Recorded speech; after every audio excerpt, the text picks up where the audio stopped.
There's a guy at work who used to mock his coworker relentlessly for doing yoga, called it stretching for people who can't admit they're just stretching, made jokes about namaste and inner peace, rolled his eyes whenever yoga came up in conversation. That was 6 months ago. Then he started dating someone new, and she's really into yoga. Now he owns a mat. He's watching YouTube tutorials on proper form. He's talking about the mind-body connection with the same conviction he used to mock it. When someone brings up his old comments, he doesn't see the contradiction. I just didn't understand it back then, he says, genuinely believing he's evolved rather than just absorbed someone else's worldview. The wildest part? He started lecturing other people about how they should try yoga, using the exact same dismissive tone he used before, but now aimed at people who think like he used to think. He's become what he mocked, and he can't see it. It's like his previous self never existed. Then there's this other guy who was absolutely rigid about music. Rock only. Everything else was garbage. He specifically called K-pop manufactured garbage for sheep who can't think for themselves. His friends knew not to even play it around him because he'd go on these rants about authenticity and real instruments and actual musicianship. 6 months into dating someone who loves K-pop, and he's a completely different person. Now he's creating K-pop playlists, he's defending it as actually really complex if you pay attention to the production. He's explaining the artistry, the choreography, the cultural significance. When friends remind him of his old stance, he gets defensive. I was just being narrow-minded before. I've grown. But he hasn't grown. He's just switched sides completely. And now he mocks his old music taste the same way he used to mock K-pop. His rock phase? I was so closed off back then. Same person, same intensity, completely opposite opinion. The conviction never changed, just the content of what he's convinced about. I've caught myself doing versions of this more times than I want to admit. Not with yoga or music specifically, but with opinions, perspectives, entire ways of seeing the world. I'd be in one environment and feel absolutely certain about something. Then I'd shift to a different environment, and that certainty would evaporate, replaced by an equally strong certainty in the opposite direction. The uncomfortable part is how genuine it felt each time. I wasn't lying. I wasn't being fake. In those moments, I really believed what I was saying. But looking back now, I can see the pattern. My beliefs weren't coming from within. They were being absorbed from whoever was around me, whatever environment I was in, whatever seemed socially acceptable in that specific moment. It's like I was a radio, constantly changing stations based on who was in the car with me. Each station felt like my music while it was playing, but there was no actual preference underneath it all, just this desperate need to match, to fit, to not stand out or cause friction. I thought it was being open-minded and flexible. Really, I was just empty. The scariest realization was that I had no idea who I actually was beneath all that adapting. Strip away the environment, remove the social cues, take away the people I was trying to match, and there was just this void. No core beliefs, no stable preferences, no real me. Just a collection of borrowed opinions I'd convinced myself were mine. I remember the first time someone called me out on this. They said, "You told me the opposite last month." I felt my stomach drop because I genuinely couldn't remember holding that previous position. My brain had rewritten the memory to match my current stance. This isn't just about opinions on trivial matters. It extends to values, relationships, and life directions. They'll pursue careers they don't care about because that field is trending. They'll end relationships when their social circle disapproves, regardless of their own feelings. The tragedy is how much energy this consumes. Constantly scanning for what's acceptable, adjusting your presentation, monitoring reactions. It's mentally exhausting. But they've done it so long, they don't realize how much bandwidth they're spending on this performance. You can spot them online easily. Their posts reflect whatever is currently viral in their circle. Not because they're calculatingly chasing engagement, but because their sense of what's true is literally shaped by what's getting amplified around them. They're not alone in this. Social media has essentially gamified this tendency. The immediate feedback loop of likes and shares trains everyone to notice what resonates. But for these individuals, that external validation becomes a primary way they know what they think. What makes this particularly insidious is that it masquerades as open-mindedness. They'll say they're just being flexible, staying current, evolving their views. And there's truth to that. Except real growth builds on previous understanding rather than replacing it entirely. The cost shows up in the relationships. People close to them learn they can't rely on consistency. Plans change, promises shift, commitments dissolve, not because they're flaky, but because their sense of what matters changes with their social environment. I've watched friendships dissolve because of this pattern. Someone becomes close with a new group and suddenly their longtime friends are strangers. Not through conflict, but through drift. The person they were in that friendship no longer exists. There's often a moment of crisis when they realize what's happening. Maybe they're alone and catch themselves uncertain about the simplest preference. Do they actually like this music, or did they just say they did because someone else mentioned it? That crisis can go two ways. Some people wake up and start the difficult work of discovering who they are beneath all the mirroring. Others double down, surrounding themselves with even stronger echo chambers to avoid the discomfort of that question. The neuroscience here is revealing. Mirror neurons fire when we observe others, helping us empathize and connect. But in these individuals, this system seems overactive. They're not just understanding others' perspectives, they're unconsciously adopting them as their own. This creates a peculiar blind spot. They can't understand why others get frustrated with their inconsistency. From their perspective, they're being authentic each time.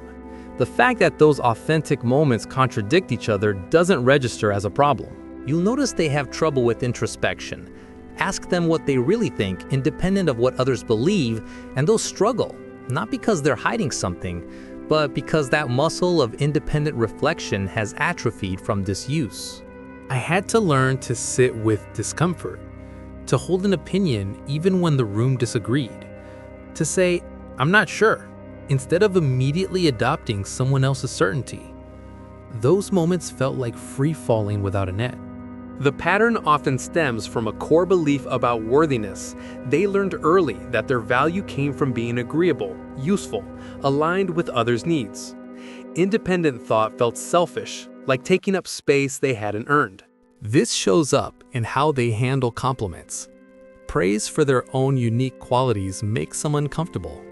But praise for fitting in, for being easy to get along with, for not causing problems, that lands perfectly. It confirms their strategy is working. They're often the ones mediating conflicts, smoothing over tensions, ensuring everyone stays comfortable. It looks like emotional intelligence, and it is, but it's also a survival mechanism. Harmony means no one scrutinizing them too closely. The irony is that people are drawn to authenticity. The very uniqueness they suppress would actually deepen their connections. But they can't see this because their entire framework assumes deviation equals rejection. Watch what happens when they're put on the spot for a decision. They'll look around first, trying to gauge what others prefer. If they have to choose without that social data, anxiety spikes. They've outsourced their decision-making to the collective. This extends beyond conscious choices. Their emotional responses start to mirror what's expected. They'll feel sad at funerals, even if they barely knew the person. They'll feel excited about events they dread. The performance becomes the reality. I started noticing this in myself when I'd finish conversations and feel empty. I'd played the part well, said what fit the moment, but afterwards I couldn't remember what I actually thought. The performance had replaced the person. There's a difference between healthy adaptation and complete dissolution. We all adjust our communication style for different contexts, but there should still be a recognizable core, values, preferences, boundaries that remains consistent across situations. For these individuals, that core is more like a vacuum. The shape changes based on what's poured into it. Remove the external input and they're left with a disorienting absence. Who am I when no one's telling me who to be? The mechanism runs deeper than simple people-pleasing. It's about reality construction. They literally perceive the world through a lens of what's collectively validated. If something isn't socially confirmed, it doesn't feel quite real to them. This is why they're so susceptible to groupthink. It's not that they can't see flaws in popular positions. It's that individual perception feels unreliable compared to collective agreement. 10 people saying something carries more weight than their own eyes. You'll see this in how they process their own experiences. They need to talk about events before knowing how they feel about them. The narrative gets solidified through retelling, shaped by listeners' reactions. Memory becomes collaborative fiction. They often excel in corporate environments that reward conformity. They read organizational culture fluently and adapt seamlessly. This looks like political savvy, and it is, but it also means they rarely challenge problematic norms, because that would require standing alone. The relationship patterns are particularly telling. They're attracted to strong personalities who provide clear direction. Not because they're submissive, but because decisive people offer the certainty their internal world lacks. The partner becomes a compass. I remember dating someone like this, and initially finding it flattering. They loved everything I loved, agreed with all my perspectives. Then I realized I was dating a mirror. When I tried to find the actual person, there was just reflection. This creates a painful dynamic. Partners eventually feel lonely because they're essentially in a relationship with themselves. There's no genuine other to push back, challenge, or offer truly different perspectives. It's an echo chamber for two. They'll often stay in relationships long past their expiration date because leaving requires making an independent decision. If their social circle still approves of the partner, they can't access their own dissatisfaction. The collective must change first. The professional cost is subtler but significant. They rarely innovate because innovation requires seeing what others don't. They're excellent at execution but struggle with vision. Original ideas feel dangerous without social proof. They're also vulnerable to manipulation. Anyone who understands this pattern can essentially program them by controlling their social environment. Present the consensus view strongly enough, and they'll adopt it wholesale, certain it's their own conclusion. This is why cults target these individuals. They recognize people whose sense of reality is consensus dependent, isolate them from outside perspectives, flood them with group narrative, and they'll embrace even absurd beliefs as absolute truth. The recovery process starts with recognizing the pattern. That moment of seeing yourself clearly, how your opinions shift with your audience, how your preferences match whoever's present, is often shocking. It challenges your entire sense of self. I had to start small. Simple preferences nobody cared about. Did I actually like this flavor, or was I just agreeing? Did I want to watch this show, or was I following someone else's suggestion? Those tiny choices became practice for bigger ones. The discomfort is intense. Standing by an unpopular opinion triggers almost physical pain. The social rejection they spent years avoiding suddenly becomes real. But it's also where growth happens, in that space between the urge to conform and the choice to hold steady. They need to develop what therapists call internal referencing, the ability to check in with yourself rather than constantly scanning external cues. It's like building a new muscle. At first, it's weak and unreliable, but consistent use strengthens it over time. Journaling helps because it creates a record. When you write down what you think without an audience, you can't later convince yourself you always believed something different. The evidence exists. Your past self can contradict your present performance. Support from people who value authenticity is crucial. Not people who want you to conform to a different set of standards, but people who genuinely encourage your independent thinking, even when they disagree with your conclusions. There's often a phase of overcorrection. After recognizing the pattern, some people become rigidly contrarians. If everyone thinks something, they'll automatically oppose it. This isn't freedom, it's just inverted conformity, still letting others determine your position.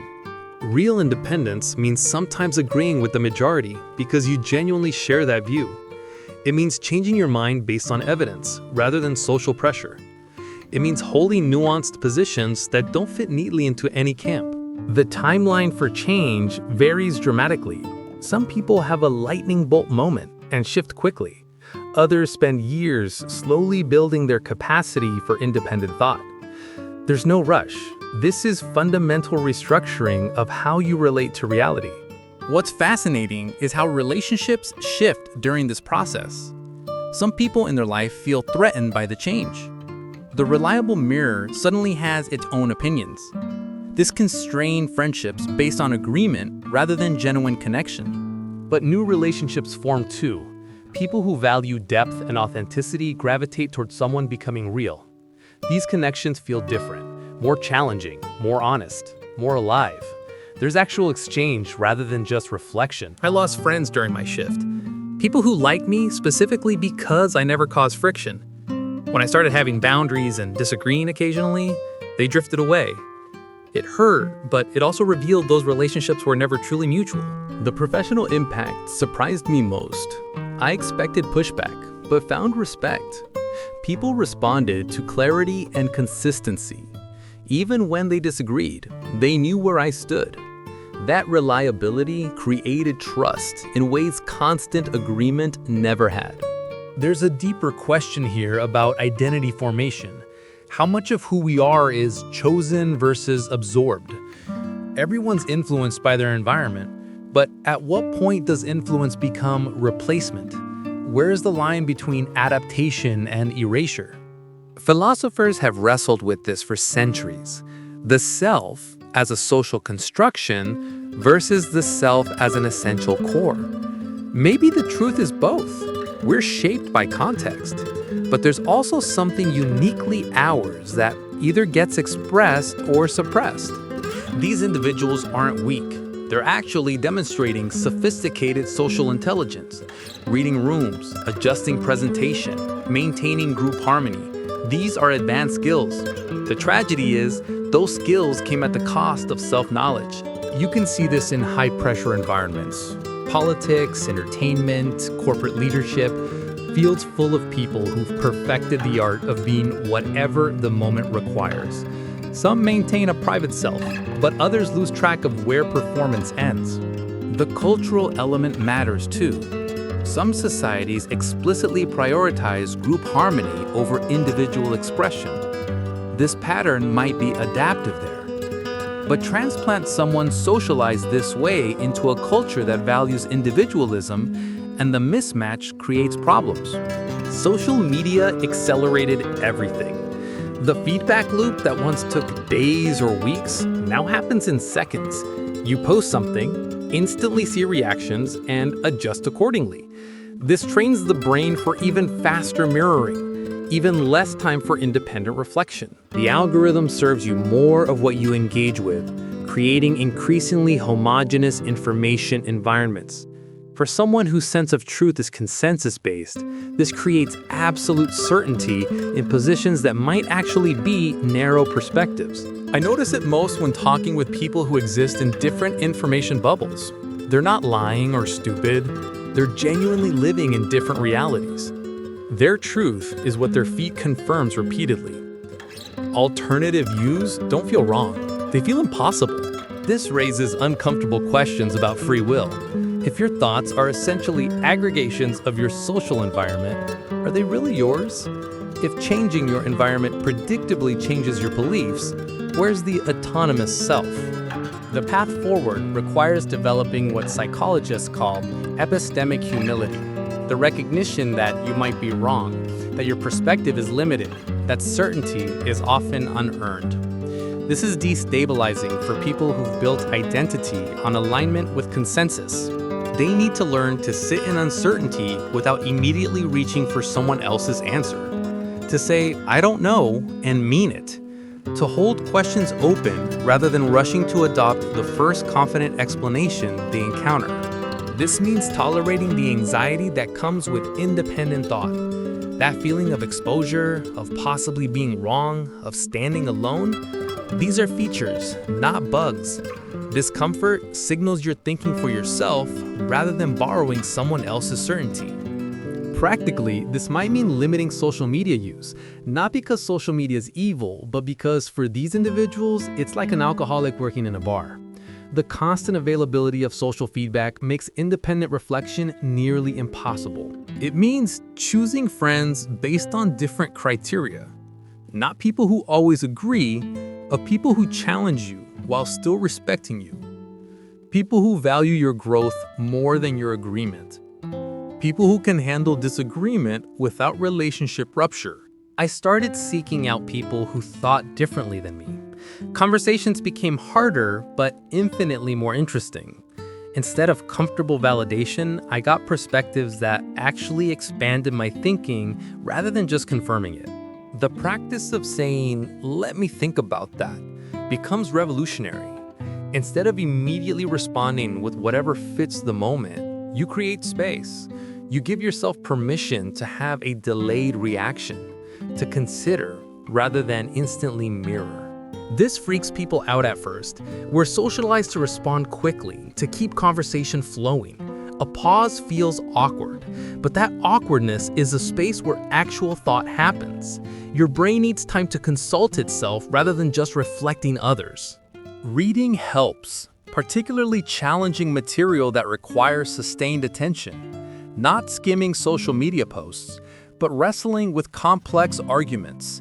This builds the capacity to hold difficult ideas without immediately adopting or rejecting them based on social cues.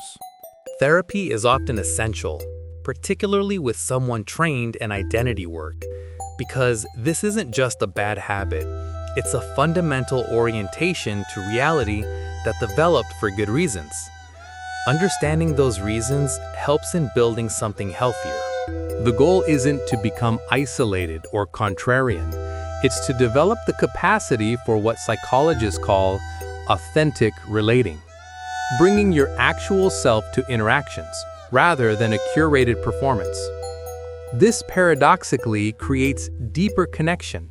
People sense authenticity even when they can't articulate it. There's a quality of presence that comes from someone who's genuinely themselves. Conversations become more real. Disagreements become interesting rather than threatening. Silence becomes comfortable. I found my relationships got smaller but deeper. Fewer people, but the connections were real. I knew they liked the actual me, not some version I was performing. That security is entirely different from the anxiety of constant adjustment. The work never fully ends. There are still moments when I catch myself morphing to match the room. The difference is I notice now. I can pause, check in with myself, and make a conscious choice about how much to adapt versus hold steady. This consciousness itself is the shift. You're no longer unconsciously driven by the need for external validation. You can choose to fit in when it's strategic, but you're also capable of standing apart when it matters. The mirroring becomes optional rather than compulsive. The broader implications touch on social responsibility. A society full of people who simply mirror trends is vulnerable to manipulation. Democracy requires citizens capable of independent thought.